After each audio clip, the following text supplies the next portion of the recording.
3 నెలల పాపని తీసుకొని వాళ్ళ పేరెంట్స్ ఒకరోజు ఒక డాక్టర్ దగ్గరికి వెళ్ళారంట. సార్, మా పాప హెడ్ ఒక్కసారి చూడండి, మిగతా పిల్లలందరి హెడ్ కంటే మా పాప హెడ్ చాలా పెద్దగా ఉంది చూడండి అని భయపడ్డారంట.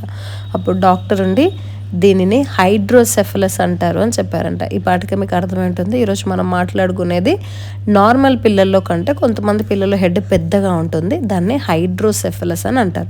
అసలు ఈ హైడ్రోసెఫలస్ ఎందుకు వస్తుంది? జనరల్గా మన బ్రెయిన్ చుట్టూ కానీ వెన్నెముక చుట్టూ కానీ మనకి ఒక ఫ్లూయిడ్ ఉంటుంది. ఆ ఫ్లూయిడ్ని సెరిబ్రో స్పైనల్ ఫ్లూయిడ్ అంటారు. సెరిబ్రో అంటేనేమో బ్రెయిన్, స్పైనల్ అంటేనేమో స్పైనల్ కార్డ్. ఈ రెండింటి చుట్టూ ఉంటూ వాటిని ప్రొటెక్ట్ చేస్తూ వాటికి బయాన్సీ ఇస్తూ అది హెల్ప్ చేస్తూ ఉంటుంది వాటికి. సో ఈ సెరిబ్రో స్పైనల్ ఫ్లూయిడ్ ఏంటంటే బ్రెయిన్ చుట్టూ, స్పైనల్ కార్డ్ చుట్టూ బయట తిరుగుతూ ఉంటుంది. మరి ఇది ఎక్కడ ప్రొడ్యూస్ అవుతుందంటే బ్రెయిన్ లోపల కొరాయిడ్ ప్లెక్స్ అని ఉంటాయి, అక్కడ ప్రొడ్యూస్ అయిపోయి దానికి ఒక సపరేట్ వే ఉంటుంది. Lateral ventricle, third ventricle, fourth ventricle అని ఉంటాయి. ఆ సపరేట్ వేలో వెళ్ళిపోయి మళ్ళీ బ్రెయిన్ చుట్టూ, స్పైనల్ కార్డ్ చుట్టూ తిరుగుతుంది. ఇది ఎప్పుడు ప్రొడ్యూస్ అవుతానే ఉంటుంది. ఆ తర్వాత ఇది అబ్జర్బ్ అయిపోతానే ఉంటుంది. అంటే 1 లీటర్ ప్రొడ్యూస్ అయిందంటే మళ్ళీ లీటర్ అబ్జర్బ్ అవుతానే ఉంటుంది.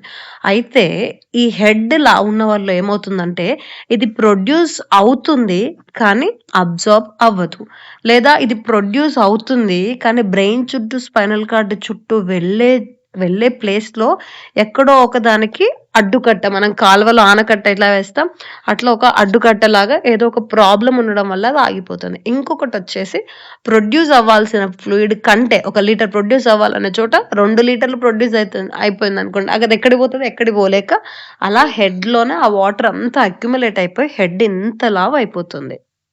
దాన్నే హైడ్రోసెఫలస్ అంటారు. ఇంతకు మించి ఇంకా చాలా విషయాలు ఉంటాయండి వీటి గురించి. మీకు ఇట్లాంటివి డీటెయిల్ కావాలంటే కామెంట్ చేయండి, లైక్ చేయండి, షేర్ చేయండి, సబ్స్క్రైబ్ చేయండి. Thank you so much.